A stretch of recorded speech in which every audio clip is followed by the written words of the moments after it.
The Richard Montgomery was an American Liberty ship which went down in 1944 with some 7,000 tons of ammunition on board. Some of that was removed, the rest left in the holds. There have been Royal Naval and Ministry of Defence survey teams at work on the wreck for some time, and their report is due out next week. Arnie Wilson has been to Sheerness in Kent to see what goes on.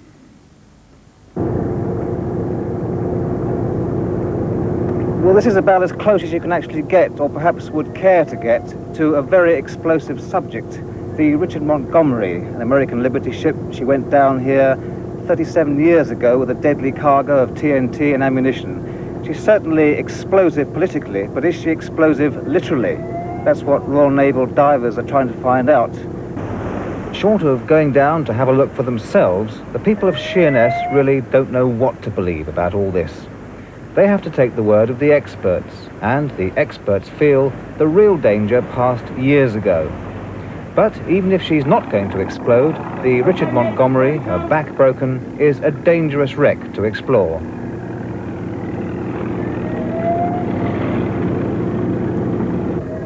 They're very bad conditions. The tide is always running, or seems to always be running. So it's very hazardous diving because of that. And the other factor is there's no visibility whatsoever. So the divers' eyes are their hands. I don't think being blown out the water really comes into it because you're so involved in the actual job you're down there to do. It doesn't really worry you. I don't think there's really any danger there. The main danger is getting snagged up, and you can swim into little holes and things and maybe never come out again, you don't know. Well, the hazards of the wreck are probably as hazardous as the explosives because it's all cut up, breaking up. Sharp edges all the time. They're getting caught. The lines are getting caught. So it's a long, laborious task, really. There have been other surveys done outside, but these divers from Chatham and Portsmouth are actually going inside for the first time. Okay, the critical element, apart from the 3,000 tons or so of explosives left on board, is the sea. Seawater can be friend or foe with a dangerous cargo like this. At first, it increases the danger, and then, if the whole lot doesn't go up, it starts to neutralize things. The tricky part is deciding when things are getting more dangerous and when the danger's passing. The experts reckon the first 4 years are the worst.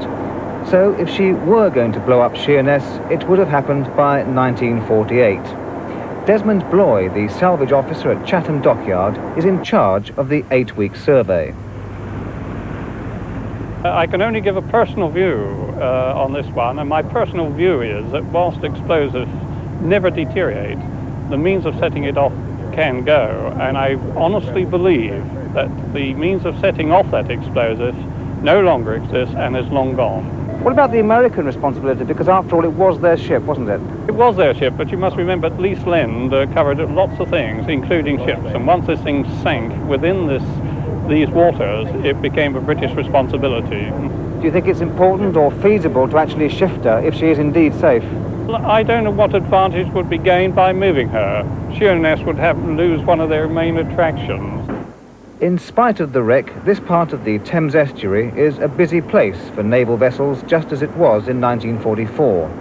But assurances from official sources, however valid, are inevitably challenged by some pessimists who worry that the danger may be covered up.